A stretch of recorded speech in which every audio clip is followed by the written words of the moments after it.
This is the eLearning Podcast, episode number 1.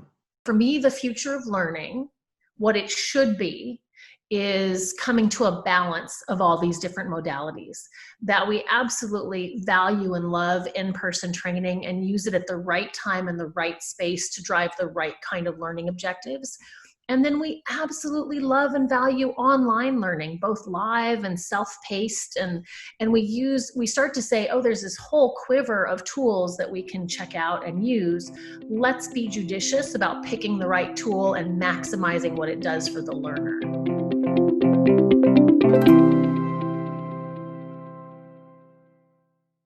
Hello, and welcome to the eLearning Podcast from lmspulse.com. My name is Stephen Laddick, and I'm the director at LMS Pulse. I couldn't be more pleased to be introducing Dr. Britt Andreatta for our first episode today. Britt is the CEO of Seventh Mind and an internationally recognized thought leader who creates brain science-based solutions for today's challenges by drawing on her unique background in leadership, neuroscience, psychology, and learning. Britt has published several books on the brain science of success, including her most recent, which is called Wired to Grow: Harness the Power of Brain Science to Learn and Master Any Skill. Britt's somebody that you want to listen to. She has more than 25 years of experience. She's the former chief learning officer at lynda.com, which is now LinkedIn Learning. And she has over 10 million views in her courses worldwide. You can learn more about her at brittandreatta.com. I'm also super pleased to have Britt on the show because she was one of our top speakers at the eLearning Success Summit. If you'd like to hear her presentation, you can always get your free ticket over at elearningsuccesssummit.com. I'm excited to share this episode with you because we talk about a bunch of great stuff, including what learning should be in the future, the balance between online, blended, and in-person learning, and how not everything can be learned online. We talk about the amazing amount of nonverbal communication that happens between humans and how that's lost in online learning. We also talk about how online learning has had an uptick in acceptance because of the circumstances and available time people have right now, but why online learning must be designed different than in-person learning, and tips on how to up your game doing that. We also talk about why in-person learning is both important for culturalization and also signaling that something or someone or some piece of knowledge is especially important. We also talk about the reasons why you can't multitask and learn effectively, and this is a huge one: how we can return to in-person learning safely and effectively. And finally, we talk about why learning and development professionals should use this moment to be clear about what should be online, what should be blended, and what should be in person, either at your corporation or your institution or wherever you're teaching. So without further ado, I bring you Britt Andreatta. But before we get started, a quick note from our sponsors. The eLearning Podcast is sponsored by the eLearning Success Summit. Learn from more than 40 experts how to teach, work, and learn online without being overwhelmed. Get your free ticket to the summit at elearningsuccesssummit.com. And lmspulse.com, your best source for news, information, and resources for e-learning professionals for more than 10 years. Get our free roundup of the week's top news at lmspulse.com. Hi, Britt. Welcome to the show. How are you today? I'm doing great, Stephen. How are you? I'm wonderful. I'm live from Bangkok, Thailand right now. It's going to be a great day here. It's still, it's hot every day here, and we're excited to get outside for the first time. People are, sort of getting out of their houses and going out into the streets, and we're lucky enough that Thailand is opening up right now. We're recording this in May of 2020, just for posterity's sake. And so, that's as people will be aware, people have been on lockdown for quite a while. What's it like on your side of the planet? I know you're in a totally different place. Yeah, we're in Santa Barbara, California, so it's always sunny here, but we've definitely been getting cabin fever and wanting to get out. But our state is taking a judicious and slow approach to opening up, which I think is appropriate, given the science and where we're at. So, I'm just hunkering down and feeling good, just trying to feel good in my little house and then take little trips where I can. We found kind of this secluded area that we could hike to get to a beach. So we did that this weekend. It was really nice. That sounds delicious. We have not seen a beach in a very long time. Britt, I've had the pleasure of having another conversation with you on something called the eLearning Success Summit. And I hope that the people who are listening here will take the opportunity to go listen to your talk over there, because it was one just absolutely fantastic, one of the most popular talks in that summit, about the update to your work on Wired to Grow, and how, on the brain science of learning, essentially. But I wanted to reach out to you about this podcast because, I asked you, we wanted to do this about the future of learning. Basically, we wanted to take the what we learned from that summit, and we wanted to start expand it out and say, what can we tangibly do to start not only preparing, but actually putting into action some of these things that we learned. And I love how you came back with, a revision of that question.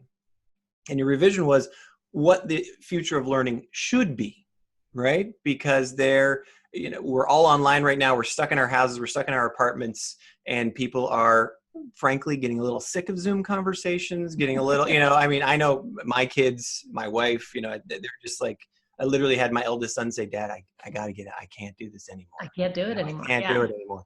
So let me just start with that big softball question. What did you mean by that? What was the genesis of that sort of revision to that question? Yeah, no, great question.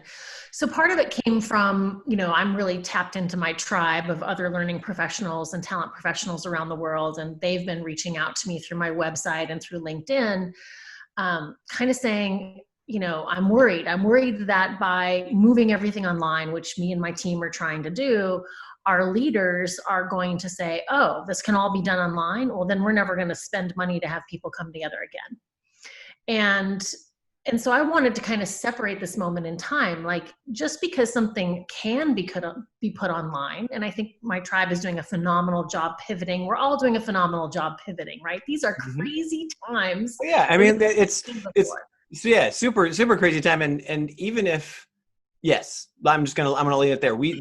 There's been a pretty massive, amazing, result that's come out of this. But So the good news is, for the organizations that had been reluctant to let their employees sometimes work from home, or they didn't believe that you could still get work done if you weren't sitting at your desk, the full 8 hours. I think they've all had a great push through that resistance, right? Mm-hmm. And certainly, I'm a big believer in online learning. I was the chief learning officer for lynda.com, which is now LinkedIn Learning. So online learning definitely has its place, right. But not all things can happen online, and I think the good news is, the biology is proving this to be true. We are a tribal species. Oh, yeah. We hunger to be near each other. Our body reads signals from each other. And while I have a lot of data about you right now, I'm seeing you in full color on my screen. You're still only, 4 inches high. Yeah. My body knows you're not really here. And that's why Zoom meetings or any video conferencing program is so exhausting. We're having to work extra hard to make up for all the data our biology is missing right now. And so the good news is, I think people will say, I don't want to do all my learning online. And on top of it, we're all hungering to get out and see each other again. And that's going to be true in our organizations too. We're going to want to come back together. We just don't want to do it. And if we could die afterwards, right, we want to be safe. But as soon as it's safe again, I think people are really going to hunger for getting back together and actually make up for lost time, this time we've been away from each other. Yeah, if we ever needed to make the case for the importance of nonverbal communication, this is it, right? I mean, everybody, that feeling in your gut, that anxiousness, that just sort of feeling, what you put it perfectly, and it's sort of escaped my brain right now about, we're seeing each other in video, we're full color, we're essentially live, but there's still so much of that missing, right? Like, we've tried so hard with emojis to replace that. We've tried so hard with these other little pieces in video, but there's those pheromones, there's those pieces, there's that magnetism and energy that you get from being in the same room with someone that hasn't happened. Yeah. There's so many things that biologically happen when we're in the same space together. It's part of how we survive as a species. And technology, God bless technology, it can do things that biologically we weren't meant to do. And there's benefits in that. But at the same time, it can strip away some of the stuff we need. So I think, for me, the future of learning, what it should be, is coming to a balance of all these different modalities, that we absolutely value and love in-person training and use it at the right time and the right space to drive the right kind of learning objectives. And then we absolutely love and value online learning, both live and self-paced. And we start to say, oh, there's this whole quiver of tools that we can check out and use. Let's be judicious about picking the right tool and maximizing what it does for the learner. And I think there's been a resistance to some online tools. I don't want to sing a swing totally the other way and see resistance to in-person, because really you want to pick the right thing for the right moment and use it to drive all the learning objectives you have, not just checking the box that someone sat through something. All right. Well, why don't you, is there a way to enumerate sort of the immediate results, pros and cons of what's been happening about going online? I mean, as you've already mentioned a few of them, but I'd also like to some of the good ones, but I also like to mention some of the some of the cons? Like, can you just sort of break those down and what you've seen over the last 3 months or so? Yeah, so, in the pro bucket, I've already put, hey, it pushed people past their resistance. We're seeing some ways to use tools that people maybe didn't fully appreciate before. Another thing in the pro box, I would say, is that people are now having time to try some of this stuff. I've seen a huge uptick in people taking my online courses, both on LinkedIn Learning, the ones on my personal platform, because people are either saying, hey, we're in lockdown, and so I've got a little extra time. I'm going to invest in some skills. Particularly, I have a change training that everyone's just eating up right now. We're in the middle What's of it called? massive. Please, wait, give us the title. Don't leave that on the table. So my second book I wrote, Wired to Resist, is all about change. And then I built a training that goes with that. So I have an online self-paced training called Change Quest for Individuals. And that I've made free through June 30th. So if any of your listeners are listening now, they can take it for free. After that, it'll be available at a reduced cost. But then people can get trained in that same model and roll it out in their organizations. So there's a trainer certification too. But people were going through massive change. So a lot of people are like, I read your book a while ago. I want to get better at change because I'm going to need to lead people through this change. And then in addition, I'm also seeing a bunch of people who've been laid off. And they've written that to me, like, I'm taking this course because I've been laid off and I'm now going to use this time, and instead of being freaked out, to up level my skills. So I think the good news is we pushed enough pause on the busyness that people are actually having time to invest in their learning. And it should never be a competition, right? We shouldn't have like, oh, well, learning keeps falling to the wayside. So those are all the pros I see. Some of the cons I already mentioned, that we don't want to over-index on online learning. It has its time and place. It's certainly good for this weird period of time we're in. Let's use it for what we can, but let's not, think that that's the end all be all. The other thing is, I think people who lead learning sometimes don't always have the full background they need to know how to design really great learning. And online learning, because we lose all that biological stuff you and I just talked about, online learning has to be different than just taking your in-person and offering it on Zoom. You actually have to build it a little differently because you have to compensate for the stuff that's lost. So for example, your PowerPoint has to be much faster paced, more animations, more visuals, much more photo heavy. You need people to see images, particularly images of people. You got to have a different cadence. You're just moving at a faster pace. Because people, again, are going to have distractions, right? They might be also logged into email or something that they wouldn't quite put their attention on in an in-person experience. Certainly, we have to leverage those engagement tools, like knowing how to use the chat box and teach people how to leverage that. Use the thing that you can send people off to their meeting rooms to have a discussion and bring them back. Appoint people to be the spokesperson for their group, the polling feature, all that kind of stuff. You want to really leverage these tools that bring back some of that human interaction that we need to have, not just sit there and go through a PowerPoint slide like you did. And then because Zoom can be exhausting, sitting in one place and looking at a screen is biologically exhausting. You got to build in more breaks. People have to be able to stand up, step away. So more frequent breaks or shorter learning events than what you might do with in-person. Fantastic. Is there have you noticed or have you heard about, is there a greater absorptive capacity? Most of the things that you put in, in there about ways to change your your delivery online are, speed up the cadence, more visuals, change your slides faster, these kinds of things. Is that merely a way to focus attention in our, very attention deficit universe, or is there a different absorptive capacity that we have online? It's a great question. The brain can absorb faster learning than most people think. Like, I tend to move my trainings a little bit faster than most people think because our brain can process stuff really quickly.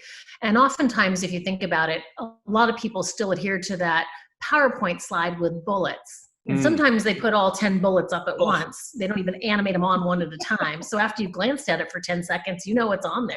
Right. So now your brain is bored looking for something to do. So part of it is just knowing how to kind of feed learning up at a pace people can process it. It's usually faster than you think. But yeah, the human brain can process a lot more, particularly visually, than it can with words. So whenever a picture shows the very thing you're going to say, show the picture. Right. And then I like to build a story narrative. So if anybody has seen my learning designs, you realize that it's a very intentional story arc from beginning, middle to end. And I tell the story visually with as many pictures as I can. And that is something that really, scientists show that we have schemas in our brain, which is like, we talked about this before, file folders of past experiences or knowledge. And whenever we can hook learning onto something that somebody already knows, it's much more sticky. So, there's an art to learning design. And certainly there's also an art to online learning design. And if you don't have that, make sure you leverage the professionals to do. But what I wouldn't want to see happen is, in organizations, learning professionals are just pivoting their regular training, just still offering it on Zoom. It's not quite as snazzy because it's not built for it. And so it's deemed as boring or ineffective in a time when learning pros really are poised to show their worth right now, show their value to the organization. So the fact that you're saying now that, this could be a time for those learning pros to shine, not only in the corporate space, but also in the higher education space, even in, elementary K through 12 space. I'll admit that as my children are going through this online process right now, there's definitely some teachers who are just knocking it out of the park, right? Like, and granted, it's their skill set, right? Some of them have the video editing skills or just are taking the time to build something out. And some of the teachers are just kind of phoning it in. Can you do that on video? I don't know. And you can tell the difference in engagement. And even us as adults, my wife and I were like, wow, this teacher rocks. We really love this, and so but where I'm going with that question is in-person learning now dead? Right. I mean, do we need to get back in the classroom? Is that a key piece? Why? And I guess we've alluded to that human interaction is important, but what specifically about learning? Well, a couple things. So because we're a tribal species, there's entire segments of our biology that are dedicated to reading emotion in others, the pheromone stuff. We have this thing called neurosynchrony, which is when we're in the same space, our brains can achieve both alignment of brain waves and brain regions. And scientists aren't totally sure how it happens, right? Do signals pass between us? We're not sure.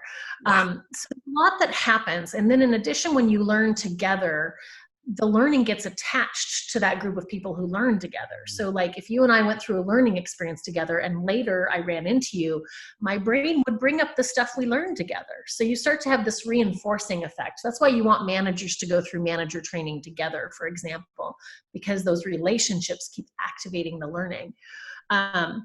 So all of those things, mirror neurons, we have these mirror neurons that fire when we see someone take an action or feel a feeling. And those, I don't really know if there's studies that say that they don't operate as well on a screen, but everything else I know about our biology, it makes sense to me that when it's mediated through something, it's not going to be quite as efficient or as effective as when we're in person together. Give me an example of that one right there. Is that like I'm sitting in a classroom and somebody gets a tough question and you can tell they have anxiety about it, or maybe like an event happened where everybody laughed about something? Is like, that's what you're saying, that mirroring neuron? Or so uncovered on accident, there was some researchers in Italy who were doing work with monkeys, and the monkeys were hooked up and they were on a break, and the researcher started eating, and he's looking at the computer screen and he sees that the monkey's brain for eating is firing. even though he's not eating, he's watching him eat. Mm-hmm. So that was like the eureka moment. And then they did a whole bunch of studies. There's now researchers all over the world that study it. And they found that when we watch somebody else take an action, so, if you like to play basketball and you're watching people play basketball, part of your brain is activating those neurons. Mm-hmm. And then if you have a friend and you see them who are, that coworker who's really anxious or sad, that's getting activated in you too. So it's the source of both observational learning. We're a species that learns by watching our tribe do stuff. And that's how we learned how to kill the first saber-toothed tiger, and how we learned to hunt and make a basket and raise kids. We learn by watching each other. And in addition, it's how we have empathy, is that our feelings get activated when other people have feelings. So mirror neurons are also a big part of what happens through group learning, and particularly in-person learning. I can see mirror neurons working, like when I lead group discussions with executives online, it can still be there. But the minute, like right now, you and I are on video, but the minute, if I was to look off screen and you could tell I was distracted, it does something to the interaction, right? And people give themselves a little more permission to do those disconnecting behaviors in an online meeting than they might not do face-to-face. We do have a problem with it face-to-face, let's be honest. But in-person learning, all that stuff is there. The other thing that's really invisible about in-person learning is it's where the culture happens. So, for example, I do a 6-session brain-based manager, and I really like to have it in person. Not because the content delivery for me is different, but I want to talk about that in a minute. I'll deliver the same content. But for the learners, it's not just the conversation they had at the table. Now I pop them into a discussion room, but at the table. But it's when we take our break and they're wandering off to the restroom together, or they're grabbing that coffee together. That is now lost when we go online, right? And a lot of magic happens in those in-between moments, because it's often those in-between moments we have those aha moments where some neurons connect, or you and I have a moment where we both really got something out of that discussion. Well, tell me more. Okay, let's have coffee. That's a lot of the fibers that hold the culture together of an organization. So that's a big thing that can get lost. And then in addition, when we bring people together for an in-person event, there's also a signaling like, hey, we think this information is valuable enough that we want you to step away from your regular work to come to this thing. And we want to shut off the external distractions so that you're focused. This is important. And we're going to give you some snacks and do some other esteeming things for you so that you feel good about this opportunity, this investment in your learning. And those things can get lost when we do them online. And so all of that's in the mix there. So I believe in-person training is not dead at all. In fact, I think people will really hunger for it. I do think people are being forced to ask good questions around, is this the right time and place to bring people together? If it's something you can answer with a PDF, no, you should not be having an in-person training about it, right? Sure.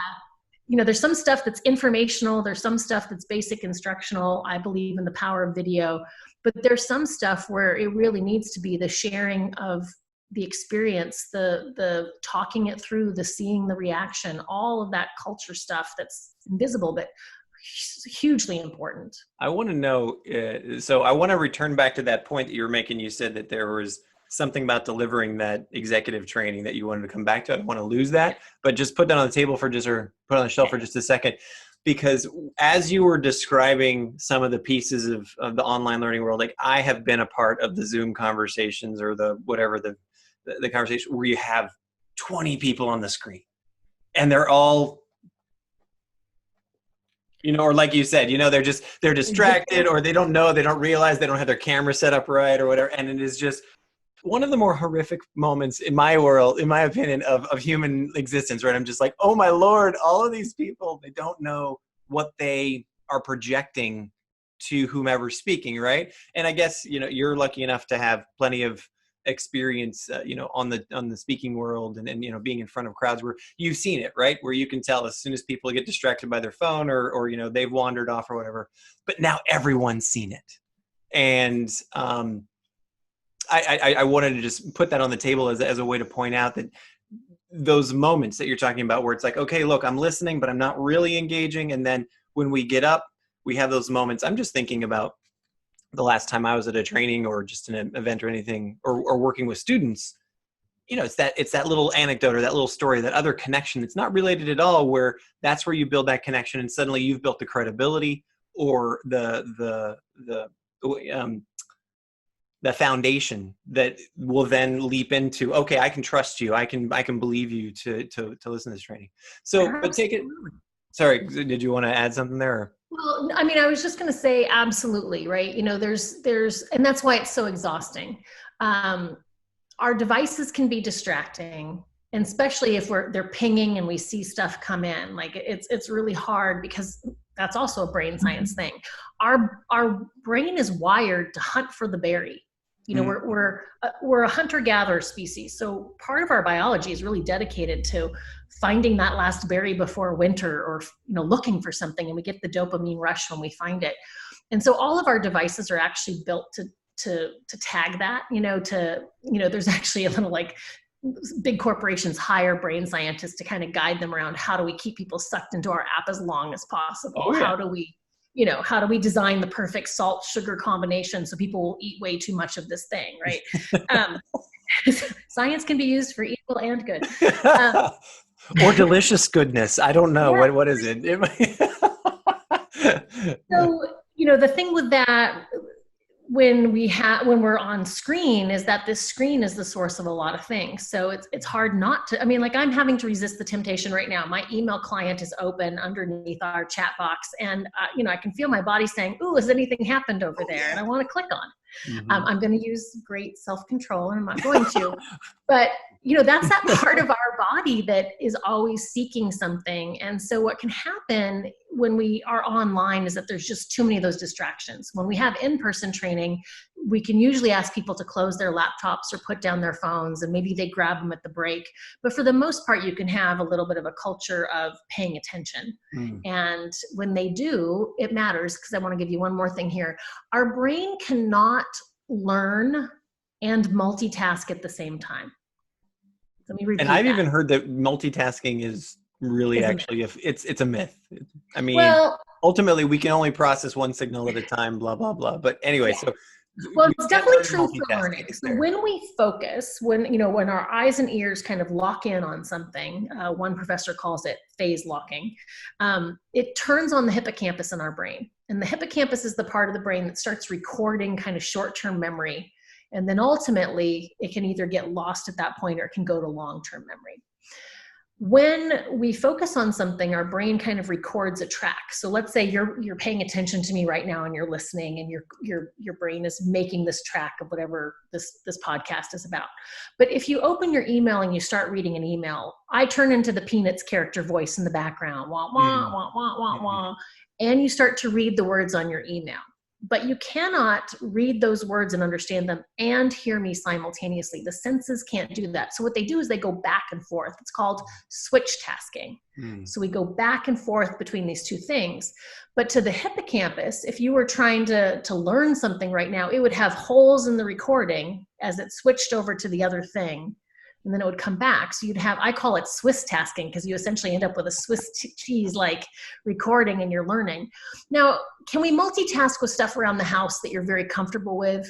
Absolutely. Your habits kick in, your basal ganglia. I can absolutely cook dinner, answer questions with my spouse, and probably shoo the cat out at the same time, right? I can For anybody who's driven, to work and forgotten how they got there because you were on autopilot, you have that muscle memory and those things happen. Sure. I mean, I play the guitar. I can play a song without thinking about the notes. Sure. Exactly. So that's habits. That's the basal ganglia. But when you're learning and your prefrontal cortex is involved and you're concentrating and you're trying to gain new information or build a new skill, you cannot do that in multitask. So when we have these training events where people are checking out and looking at their email or whatever, people aren't getting the same focused experience as if they we're truly focused in the room. And I think, when we're in person with each other, there's just a little bit of a tribal expectation that happens where if someone's doing it, someone else at their table might kind of give them a look, or they see the CEO is not doing it, so they don't do it.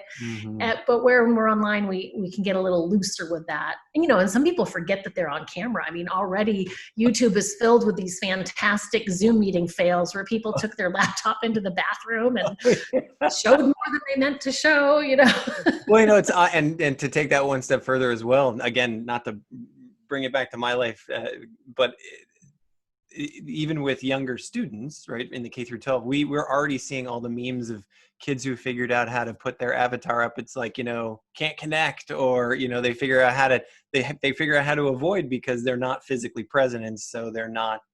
Whoever's giving that training, who's ever giving that class you can't just see them, right? You can't. They're not right there. So take me back to this executive training you were talking about, where you were, you give it to, like you said, about 6 people, and then wrap that together with, if you were to able to put this training on again, how do we return to that in-person classroom sort of sanely and safely? Like, are there steps in order to do that? So, the first part is what was important about that executive training, and then how could we recreate that? How can we start to get back there to make this a reality again? Okay, let me answer the first part, and then you may have to remind me the second part. Sure. Well, as someone who, I am public speaking all the time. I'm in front of the room all the time. So I am very comfortable with it. I'm just putting this out as a caveat so that people kind of understand. I'm very comfortable being in front of the room. I'm comfortable having people's attention. And as someone who's been a learning designer all my life, I think the best learning designers are people who've stood in front of the room, because it doesn't take much time when you're in the front of the room before you see the eyes glaze over, or people kind of check out, that you're like, I've lost them. And I can see that I've lost them. So how do I get them back? Right. And until you've kind of seen that in people and then know how to bring the room back, even if it means ditching your agenda and doing a quick activity or pivoting something to get people back with you, you don't always think about it. Right.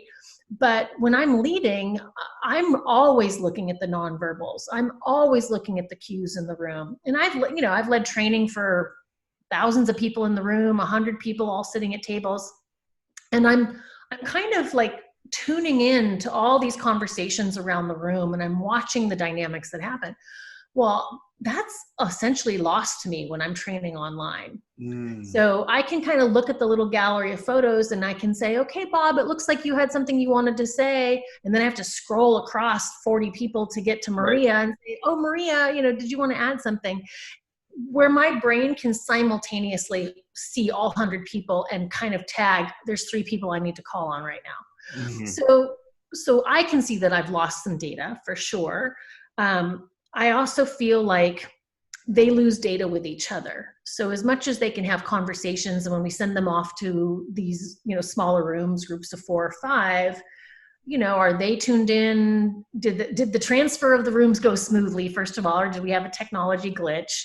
When they got in their room, if that group of people has their own subculture of, well, we don't pay attention to directions, then they may just go and spin off on their own thing. Who knows if there's an over talker or someone who's not paying attention to other people not talking. These are all things that facilitators monitor, right? And in using technology, I can definitely say it's better than nothing, right? I'd rather keep our training going during these times, but we are losing some key elements that when we have the opportunity to bring people back together, we're going to want to do it. Now, for these executives, I was taking through some of my change training. They were still getting lots of aha moments, but we're now adding into it. They had post-learning activities they have to do. They're going to have to report on the progress that they made. And we're following up with some additional webinar learning events to kind of bring those conversations back together, where I would have been able to do more. And on top of it, people can sit through a 5-hour training. I cannot do a 5-hour training on Zoom. Even breaking it into 2.5 hours, they have to split days. So, there's biological maxing of exhaustion that happens too. Is there a specific, is that number different for everyone? The biological maxing, like on like a video training? Because I'm just sort of, once again, it's just about being interesting about what's happening in your own life. But our children are online literally 6-7 hours a day now in these different classrooms. And now while they've put in breaks and there's different subject material, so they're changing subject material, but is it all just cumulative? I mean, I know it both on both sides of it, right? If you are delivering, boy, is it exhausting, right? There's a reason why you are drained at the end of a training, right? As a trainer, because it's more than the words, it's more than the material. You're putting that energy out there, and it's just constantly aware of what's going on around you. But it's on the same side as well. It's amazing how you're on Zoom for 3 hours and you're just you just need to take a nap. Is that just because our brain is working overtime, or? Absolutely. So a couple things. First of all, any media consumed through this screen, it hits our brain differently because it's backlit. So there's some stuff, and this is why you shouldn't watch your screen an hour before you go to bed, because the backlit lighting activates our brain in a different way, and it makes it more, it just hits it differently. Interesting. So that's one element. The other element is we've all known that when you put anyone in front of a screen, like think television, watching a television show, like if you want your kids to calm down, turn on the TV, and they go into that, what's known as the TV trance, right? Yeah. Where you literally, your body stops moving. And this is true on Zoom too. We stop moving and we become fixated on this visual stimulation. And when we're watching TV, we can veg out because we're being entertained. There's nothing asked of us. So we can truly check out and just have our eyes be entertained. When we're on Zoom, we're still trying to hold real interactions without any of the biological tools we're used to. So we're having to be hyper attentive to signals and information because we don't have enough. If you and I were sitting in the same room right now, this 45 minutes that we're spending together would be a lot less tiring for both of us. We would actually feel more energized at the end of it. I was going to say, I would probably walk away from it like excited and energized, and whatnot. Not that I won't. Yeah. Yeah, but when we're talking about a screen, what's happening is our biology is kind of like running double time in the background, trying to make up for the data that it's missing. And then if we're trying to learn on a screen, then we're also trying to like focus and do all these things to kind of learn new information. And then, I'm sure you've noticed it too, because the screen can kind of put us in this little bit of a trance. We literally don't change positions like we would sitting at our desk. And we're not getting up and grabbing a coffee over there doing, we can literally be frozen for a long time. And so already physical therapists and doctors are seeing all kinds of physical things happening to people who are just spending too much time sitting at a screen. Oh dear. Oh no. So I want to ask the question that I botched earlier, which was,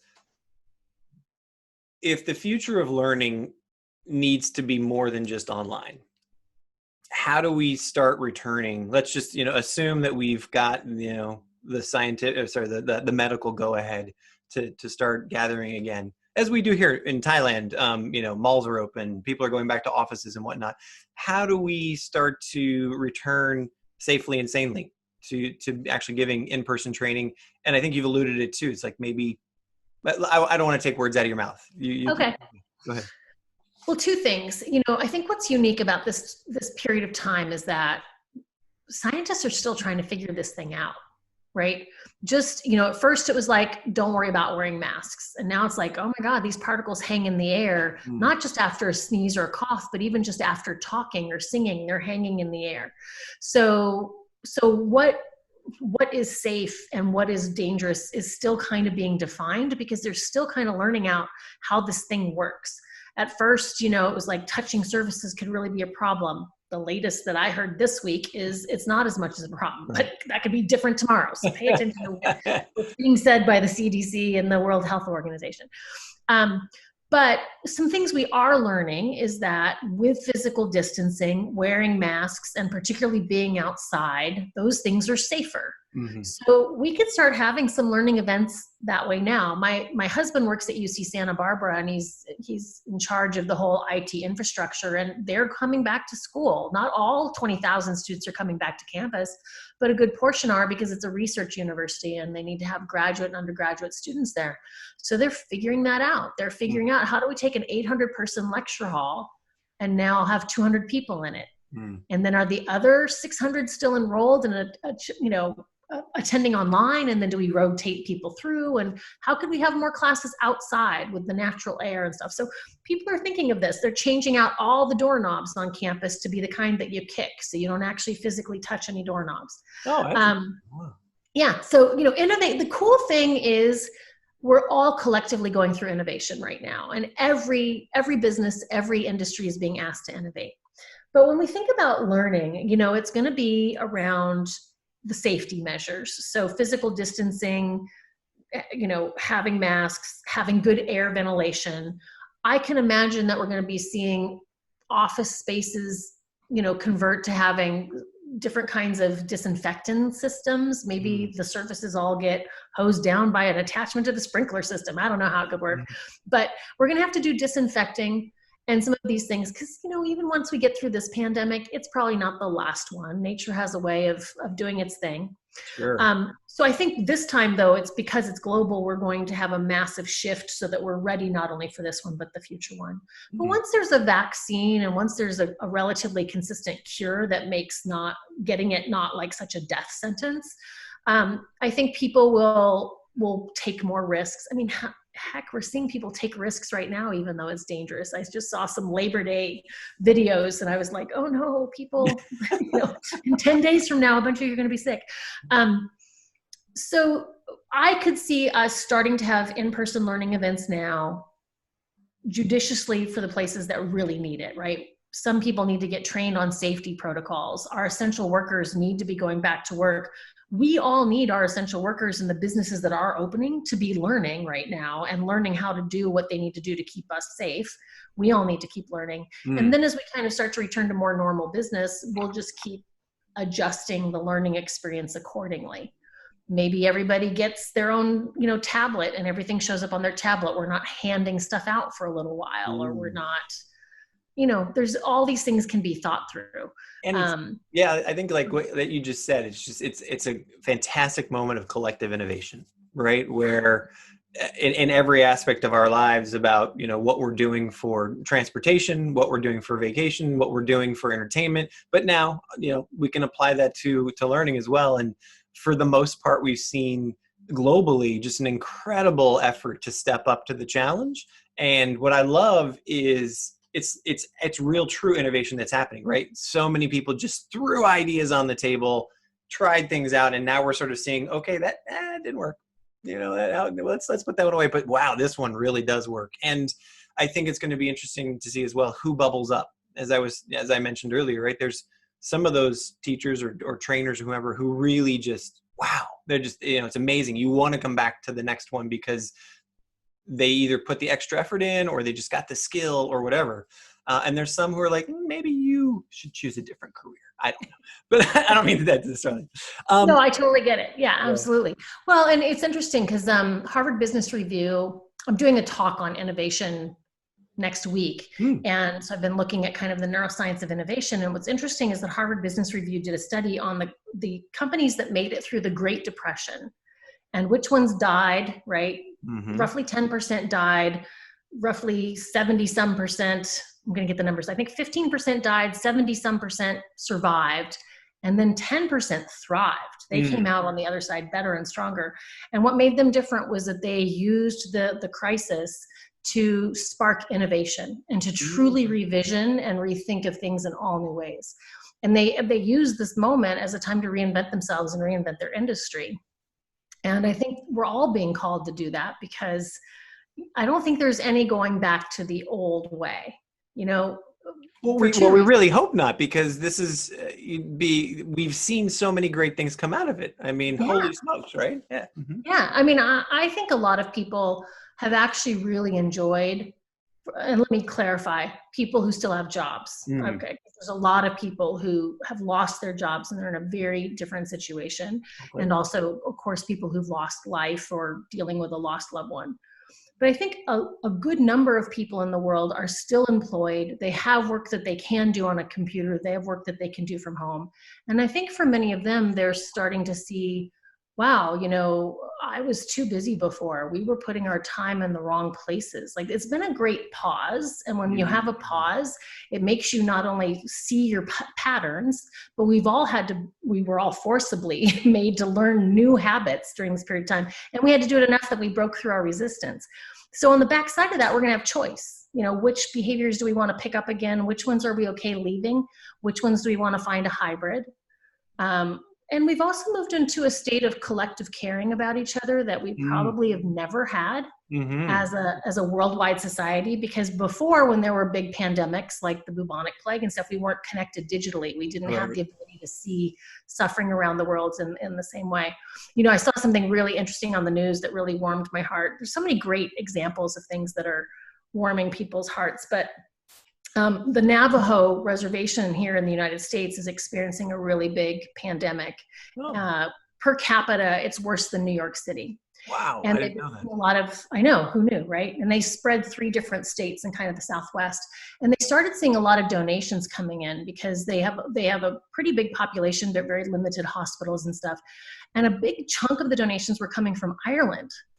And they couldn't figure out why until someone told them the history that back during the famine, the Irish famine, which was over 100 years ago, the native people sent food and resources to the Irish and helped them out over 100 years ago.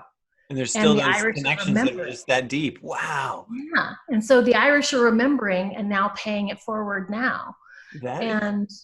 I know, it just made me like, okay, that's humanity. That's who we really are as a species, is we care about each other and we help each other. And we're seeing that in so many ways. And so I think that's the real beauty of this time we're living in, even though it's stressful and hard. For sure. To put my 2 cents on the table, I'm very interested to see how it changes the Monday through Friday commuter. In the universe we live in here, there are an awful lot of professionals who are regional workers. And so, it's either the man or the woman, doesn't matter. They'll get on an airplane on Monday and they'll go to a different place. It could be a different country, it could be a different city, whatever. And they're gone for 3-4 days. And then, airplanes have facilitated that. And now they're finding, I didn't really need to do that. Or, I can get 80-90% done through this. And so I'm just wondering how that's going to just completely rethink travel. And maybe, will we return to the heydays of luxury travel as in, wow, when I go on a vacation, I'm really making a choice to travel in that way. Yeah. But we don't need to get distracted with that. Yeah, no, but I do think there's some industries that are, some of the things we're going to rethink. Do we need as many people sitting in an office building at the same time? Or can we use that retail space and you rotate in and you rotate out, and sometimes you're at home. That saves traffic on the roads. That saves pollution. Oh, yeah. There's huge ecological savings to all of this, as well as people's time. I mean, just not having to get fully dressed and drive to the office is a huge time saver. Call me out, man. I don't want to stand up right now. Come on. I call it my business mullet. I've got business on the top, and then I'm wearing jean shorts right now because I'm not here. I've got my party on the bottom. So that's I've never heard business mullet before. I like that one. I'm totally stealing that for you. That's fantastic. Hashtag business mullet. You own it. It's your phrase. Fantastic. So we started this conversation with, the real concern that was driving this was that you were listening to your tribe of learning and development professionals saying, I think maybe our CEO or my executive is like really pushing to just go 100% online all the time. And we don't want to see that happen. And we've talked, I hope people can, we'll rewind and listen because you've put so much great information on the table already, but what are the key pieces that you would say to them about, okay, if you're going to go to your boss or your leader or whomever, what are the critical pieces they need to understand about why being physically present is important? What are the criticalities there? Great question. I want to answer that in 2 ways. So the first is some of the biology stuff I told you. And if you want to get your hands on the science, my 3 books, Wired to Resist, Wired to Grow, and Wired to Connect, have all the biology of why we need to be in person with each other. And so part of it is you may need to make the case like learning transfer is better for certain types of learning when we're in person. The culture transfer is better. The leveraging kind of those unspoken moments, or leveraging the the knowledge of the tribe is better in person. So, you're going to want to make a business case and show some of the data. The other thing that I would recommend my tribe do right now is also not try to solve every problem. Like, it's okay to say, no, that's not well suited to online learning. And here's why.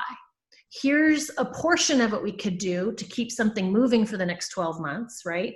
But no, we're not going to now pivot to put everything online, because not everything will work online. So I think it's also okay to advise your leaders in terms of what you can move forward, what are the pros and cons, what are going to the costs be. So right now, some of my clients, they are still wanting to move ahead with this very in-depth manager training online. And I'm like, okay, I can deliver the content online, but let me tell you what metrics we won't see the needle move on by the time we're done. So I just want you to know you're exchanging that. I don't want to overpromise, right? It can't do all. And then they need to choose, is that a cost they're willing to have, or are they willing to have a cohort that didn't get the same experience as the other people? The other thing too is, track the metrics that matter. And instead of spending your time putting everything online, I think this is the best time for learning professionals to really shine by helping the business make this pivot to innovation. Right now, learning still needs to happen, but it needs to happen around, for executives, leading change, pivoting to innovation, solving some of these problems. For managers, they need to be learning right now, how do I manage a relationship remotely? How do I help my people through some difficult times? How do I build psychological safety when I'm not there in person and we don't have the biology of trust helping us out? For employees, they need to be learning stuff too, around working from home or being more self-directed or navigating, being more adaptable, navigating change. So right now, invest your training dollars and invest your time into helping the business make it through this transition, set the business up to really succeed in this transition. It's a great time to show your value by meeting the business's needs right now, not taking your whole catalog and shoving it online, right? And then in addition, it's also a great time to just form those relationships and be listening. What's pivoting in the business? The business is going to shift. And so the more you can listen and see and hear those things coming, the more you can say, okay, I can help you with that. Let's get you this thing and help your team do that. So right now I'm working with a company that does digital marketing, right? And so their clients are having to make some quick pivots. They're trying to figure out, what is this going to mean in the future? And so they need to be able to show their clients the way forward. So right now they need to invest in supporting their teams in having a whole new way to talk about the product and a whole new way to serve the customer. So there's more learning and training happening in that company now than ever before, because they need to get out ahead of supporting their customers. So it's really about listening to the business. Learning should always be about listening to the needs of the business and setting the business up to be successful, whatever that looks like. And I love how you've wrapped that around innovation, just simply because, and I love, once again, I'm just so privileged to be the guy on the other side of, of the microphone here, rethinking the business and helping leaders to rethink the business. I mean, just even you think about the emotional intelligence portions that you can put out there in terms of, hey, we're going to have to lay off some people. How can we do that in a superhuman way with some humility? Or maybe is there a way that we can innovate right now so that we don't have to lay off those people? Or, can we shift them to a different business line or something? Those are all great ways that an L&D professional can step in and say, hey, look, what if I use some of those resources, or blah, blah, blah. So yeah, great. Awesome. You kind of talked about this earlier. We've alluded to it, but I just wanted to offer you the opportunity to talk to your tribe really specifically. What do the next, few months look like? Is there a time frame that you wanted to put on the table for how do we start rolling these out? How do we, I guess it's not really a return back to normal, but it's, what do the next few months look like for you? Yeah. Well, I think for the tribe and for me, the first couple months was just hunker down, right? We were all like, okay, we're just going to hunker down. We probably had to pivot and offer a few online things for stuff that had to happen. But we weren't, trying to move everything online. Now companies, now that economies are opening back up again and people are trying to go back to work and get things started up, there's going to be a need to get more of your offerings, available in ways. But this is where I say, don't just take your old catalog and shove it online. Instead, figure out how you can offer the training that helps the company pivot and innovate. And right now there's no magic formula for that. Nobody has a specific answer. So this is where, the innovation piece and helping people be creative and really supporting the business in how do we look at our old business models. That's a great time. So the next 6 months is really a great time to offer those kinds of trainings. How do we move through change? How do we innovate? How do we question every assumption we've ever had? How do we make tough decisions? How do we ditch or decide parts of our budget? How do we even assess talent so that if we have to do layoffs, how do we make the right choices, and what can we do to help those people as they transition out? What can we offer them, right? Those are all great questions to be really focused on in the next 6 months. 6 months from now, I think we'll start to have some answers around timing of a vaccine.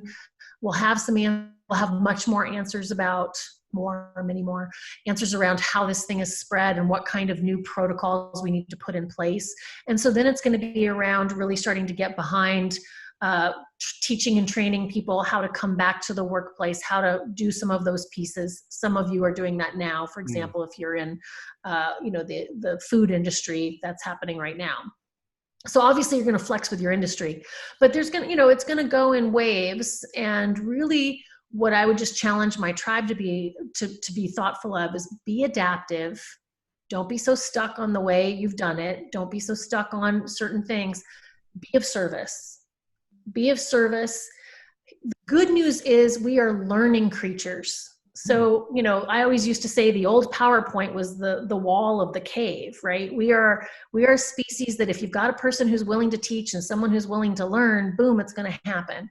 So be of service, use the tools at your fingertips to be of service in the best way possible, given these weird limitations, and it will work itself out. It'll work itself out. But don't waste your time and money pushing everything online or doing that just because someone asked for it without having some thoughtful conversations around, is this the best use of our time? Where do people need support right now? Let's focus there. And then it'll become clear as we unfold. And, I'll be here for 6 months from now and we can have another conversation about it to see where we are. I was just going to say, Britt, this has been, again, such a beautiful conversation. So much data, so much awesomeness, but then just, your ability to translate that and put it on the table in such a human way that everybody can relate to is absolutely fantastic. I hope that we will be able to come back in 6 months or so, talk about this and see where we're at. And maybe we'll take another step from there. Thank you so much today. It's a date. We'll do it. Right. Thanks again for tuning into today's episode of the eLearning Podcast. If you like what you've learned today in this episode, I encourage you to either follow us or subscribe to us on Facebook or Twitter or YouTube. And please do share this episode with one or two of your colleagues or friends. Also, I just want to remind you that you can level up your online learning game with all of the information that's available at the eLearning Success Summit. You can get your free ticket at elearningsuccesssummit.com. And finally, you can also stay up to date on everything that's important, all the news and the resources for e-learning professionals at lmspulse.com. Get our free newsletter by just going to lmspulse.com today. Thanks again.